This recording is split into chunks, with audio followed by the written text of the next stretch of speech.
স্বামীর মনে কষ্ট দেওয়া যে কত বড় অপরাধ, সে যদি মেয়েরা জানতো তাহলে সেই মেয়ে কখনোই স্বামীর মনে কখনোই কোনোভাবে কোনো কারণে কষ্ট দিত না। কিয়ামতের ময়দানে আমাদেরকে জিজ্ঞেস করা হবে নামাজের ব্যাপারে আর স্বামীর ব্যাপারে। স্বামীকে আমরা কেমন ভালোবাসতাম, তার সাথে কেমন সম্পর্ক ছিল, এই ব্যাপারে কিন্তু প্রশ্ন করা হবে। আর ওখানে কিন্তু আমরা মিথ্যা কখনোই বলতে পারবো না, সত্যটাই হড়হড়িয়ে বের হয়ে আসবে আমাদের মুখ থেকে। দুনিয়াতে স্বামী স্ত্রীর সম্পর্ক ঠিক রাখতে, একে অপরের সাথে সম্পর্ক ভালো রাখতে, ভালোবাসতে যে ছলা কলা কৌশল আমরা অবলম্বন করি, এই সব ছলা কলা কৌশল কোনোটাই কাজে লাগবে না আখিরাতের ময়দানে। সেখানে মুখ থেকেই হড়হড়িয়ে সত্যটাই বেরিয়ে আসবে। স্বামীকে এই দুনিয়াতে সত্যিই ভালোবাসতাম কিনা, মন থেকে হৃদয় দিয়ে ভালোবেসেছি কিনা, সেটা কিয়ামতের মাঠে অস্বীকার করার কোনো উপায়ই থাকবে না। সত্যটাই বলতেই হবে এবং নিজের অজান্তেই সত্যটাই বেরিয়ে আসবে। শুধু স্ত্রীকে না, স্বামীকেও তার স্ত্রীর ব্যাপারে প্রশ্ন করা হবে।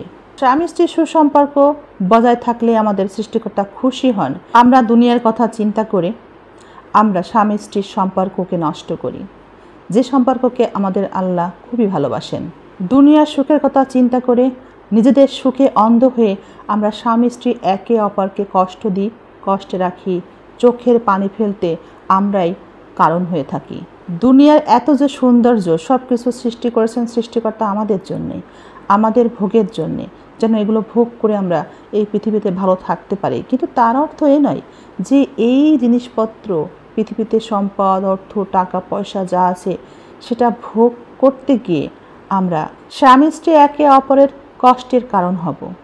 এটা কখনোই আমাদের সৃষ্টিকর্তা কিন্তু চান না। দুনিয়ার সৌন্দর্য, সম্পদের মোহে আমরা স্বামী স্ত্রী একে অপরকে কষ্ট দিচ্ছি, কষ্টে রাখছি। এমনকি ধৈর্য নাই আমাদের, আমরা সহনশীল, আমরা নমনীয়, এমনকি আমরা বিনয়ী হতে পারছি না। আমরা স্বামী স্ত্রী একে অপরকে কষ্ট দিচ্ছি এবং একটুতে একটু সমস্যা হলেই স্ত্রী স্বামীকে ছেড়ে চলে যাচ্ছি, সংসার ভেঙে দিচ্ছি, কিংবা স্বামী স্ত্রীকে ছেড়ে দিচ্ছি, সংসার ভেঙে দিচ্ছি। এভাবে সংসার ভাঙার একটা কাহিনী এখন আপনাদের সাথে শেয়ার করব। আপনার অনেক টাকা পয়সা আছে, অনেক সম্পত্তি আছে, বাবার উত্তরাধিকারের সূত্রেও আপনি অনেক সম্পত্তি পেয়েছেন। আপনার ঘরে মা আছে, বাবা আছে, সুন্দর একটি স্ত্রী আছে, ভাই বোন আছে, ভাইদের সন্তান আছে। কিন্তু আপনার 7 বছর 8 বছর বিয়ের বয়স, এখনও আপনার সন্তান হয়নি। কি করবেন আপনি তাহলে? আমার বিয়ে হয়েছিল বাবা মায়ের পছন্দ মতো। আমার স্ত্রী ভীষণ সুন্দরী ছিল, বাবা মায়ের পছন্দ খারাপ ছিল না, তারা পরিবারও ভালো ছিল। আমার আরও ভাই বোন আছে, তারা সবাই বিবাহিত, আমি ছোট, মা বাবা ছোট ছেলে। মা বাবার কাছে ছোট ছেলে হিসাবে আমি একটু আদরেরই ছিলাম। বিয়ের বয়স যত বাড়ছে, স্ত্রীর প্রতি ভালোবাসা আমার ততই বৃদ্ধি হচ্ছে। সংসারে ভালোই সুখ ছিল, কারণ আমার মা বাবা এতদিন যাবৎ আমার স্ত্রীকে পছন্দই করত, ভালোবাসত। দুই পরিবারের সাথে সম্পর্ক ভালোই ছিল। হঠাৎ করেই আমরা চিন্তা করলাম দুজনে মিলেই একটা বাচ্চা নিলে কেমন হয়। বিয়ের বয়স যেহেতু 4 বছর গড়িয়েছে, মন্দ হয় না একটা বাচ্চা নিলে। বিয়ের বয়স যখন 5 বছর অতিবাহিত হলো, ততদিনে বাচ্চা আর হয় না। অপেক্ষার পালা যেন শেষ হয় না। ডাক্তার দেখানো হলো, কিন্তু কোনো সমস্যা নাই, দুজনের কারোরই কোনো সমস্যা নাই, তবু বাচ্চা হচ্ছে না। এদিকে মা বাবা অস্থির হয়ে যাচ্ছে, বাচ্চা কেন হচ্ছে না। মা বাবা যেমন বলে তেমনই কথা, পৃথিবী থেকে বিদায় নেওয়ার আগে তোর বাচ্চা দেখে যাব, কেন তোদের বাচ্চা হচ্ছে না? কিন্তু এ ব্যাপারে কেউ জানতে চাইলে কারোর সাথে আমরা দুজনের কেউই কোনো কথা বলি না, কোনো রকম কোনো কিছুই শেয়ার করি না কারোর সাথে। মা বাবা এবং প্রতিবেশী আত্মীয় স্বজন সবার একই কথা, এতদিন বিয়ের বয়স হয়ে গেল, বাচ্চা কেন হচ্ছে না, কার সমস্যা? এই কথাবার্তা শোনার পর আমার স্ত্রীর মন একটু একটু করে খারাপ হতে লাগলো। সে জানে যে তার কোনো সমস্যা নাই, তাহলে আমার স্বামীর কি কোনো সমস্যা? এই ধরনের একটা ভুল ধারণা তার ভিতরে একটু একটু করে জন্ম হতে লাগলো। বাড়িতে অশান্তি শুরু হলো, আমার সাথে প্রায় ঝগড়া বিবাদ লেগে যেত, আমার স্ত্রীর সাথে মন কষাকষি চলতো, মা বাবার সাথে খারাপ ব্যবহার, কথার উত্তর, বিভিন্ন রকমের ঝোট ঝামেলা তৈরি হতে শুরু হলো। আমার স্ত্রীর মন প্রায়ই খারাপ থাকতো। এত হাসি খুশি সুন্দর একটা মেয়ে ছিল, 5 বছর সংসার করেছি, কোনো সমস্যাই হয়নি। হঠাৎ করেই তার মুখের হাসি যেন কোথায় হারিয়ে গেল। সে সবসময় মন খারাপ করে থাকতো। আমার মনে হয় আশেপাশের সকল মানুষের কথাগুলো তাকে অনেক কষ্ট দিত। হঠাৎ করে সে একদিন বাবার বাড়ি যেতে চাইল, সে খুব কমই বাবার বাড়িতে যেত। বাবার বাড়িতে গিয়ে মায়ের সাথে আলোচনা করে সে আবারও ডাক্তার দেখালো। স্ত্রীকে একই কথাই বলেছিল তার কোনো সমস্যা নেই। তখন সে আমাকে আরও বেশি সন্দেহ করতে শুরু করলো। বাবার বাড়ি থেকে আমি নিজেই নিয়ে চলে আসলাম বাড়িতে, কিন্তু বাড়িতে আসার পর তার মন কিন্তু তবু ভালো হলো না। আমি ভেবেছিলাম বাবার বাড়িতে কিছুদিন থাকলে হয়তো মনটা ভালো হয়ে যাবে, কিন্তু না, বাড়িতে আসার পর একই কথা শুনছে এবং বারবার বিভিন্ন কারণে তার মনটা খারাপ হচ্ছে। একটা সময় সে তার মা বাবাকে সংবাদ দিল এবং সে মা বাবার সাথে চলে যাবে বলে সিদ্ধান্ত নিল। তার মা বাবা আমাদের বাড়িতে আসলো এবং আমাদেরকে জানালো সে আর এখানে থাকতে চায় না। আমি কারণ জানতে চাইলাম, কিন্তু সে কোনো কারণের ব্যাখ্যা দিতে চায় না, সে আর থাকবে না এখানে। তখন আমি বুঝে নিলাম সে বাড়িতে গিয়েছিল, ডাক্তার দেখিয়েছিল এবং সেখানে একটা সিদ্ধান্ত নিয়েই সে শেষ সিদ্ধান্ত চূড়ান্ত করার জন্যেই সে শেষ পর্যন্ত আমার সাথে আমাদের বাড়িতেই এসেছিল। কোনো অভিযোগ ছাড়াই আমার স্ত্রী আমাকে ছেড়ে বাবার বাড়িতে বাবা মায়ের সাথে চলে গেল। আমার স্ত্রীর বাবা মা শুধুমাত্র এতটুকুই জানিয়েছিল মেয়ের বয়স এখন অনেক কম, তাকে নিয়ে কিছু একটা করা যাবে, কিছু একটা ভাবা যাবে। তাই আমরা তার কথাতেই মেয়েকে নিয়ে যেতে রাজি হয়েছি। আমিও আর কিছু বললাম না, কারণ এখানে বলার কিছুই নেই। সে থাকতেই চায় না আমার সাথে আর। যখন সে আমাকে বলেছিল সে এখানে আর থাকতে চায় না, তখন ভীষণ কষ্ট পেয়েছিলাম। আমার মনটা যেন ভেঙে চুরমার হয়ে যাচ্ছিল, কিন্তু কিছুই বলার ছিল না। ভাবছেন জোর করা হয়নি? আমি জোর করেছিলাম, কিন্তু তাতে কোনো লাভ হয়নি।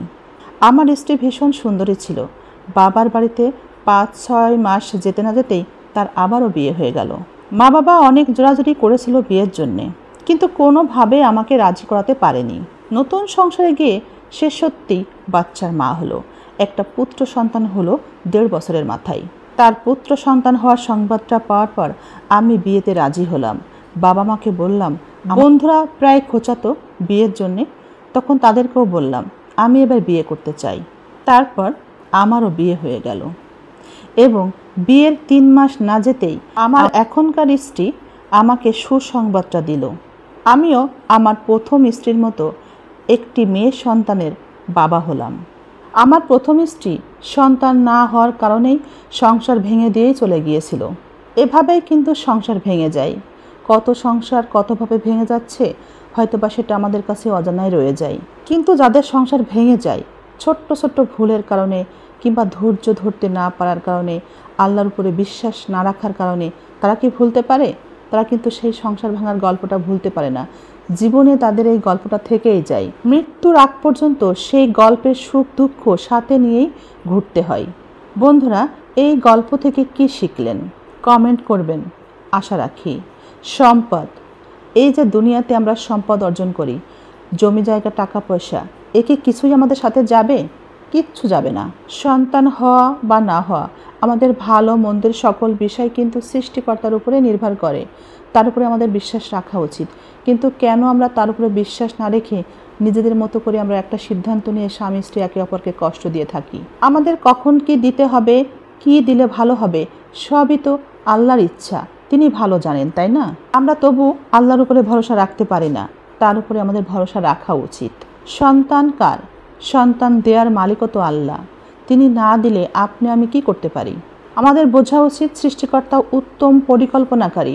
আমরা যে পরিকল্পনা করি তার থেকে তিনি অনেক ভালো পরিকল্পনা করেন আমাদের জন্যে। পৃথিবী থেকে স্বামী স্ত্রী চলে যেতে হবে, আখিরাতে কিয়ামতের ময়দানে স্বামী স্ত্রীর সাক্ষাৎ হবে। পৃথিবীর এই সম্পদ, এই সৌন্দর্য, টাকা পয়সা, অর্থ, সোনা গয়না আমাদের সাথে কিছুই যাবে না। আমাদের মনে রাখা উচিত আখিরাতে বা কিয়ামতের ময়দানে এই স্বামী স্ত্রীর সম্পর্কটাই শুধু থাকবে। তাই যার সন্তান হলো না তাদের আফসোস করা উচিত না, আল্লাহর উপরে ভরসা রাখা উচিত। আর যাদের সন্তান আছে তাদের উচিত আল্লাহর নিয়ামত সন্তান, তাই সন্তানকে সঠিকভাবে সুন্দরভাবে এই পৃথিবীতে লালন পালন করা, তাদের দেখাশোনা করা, সুশিক্ষা দেওয়া, এটা একটা ফরজ ইবাদত। এভাবেই আমাদের দুনিয়া থেকে চলে যেতে হবে ভালো কাজ নিয়ে। সবাই ভালো থাকেন।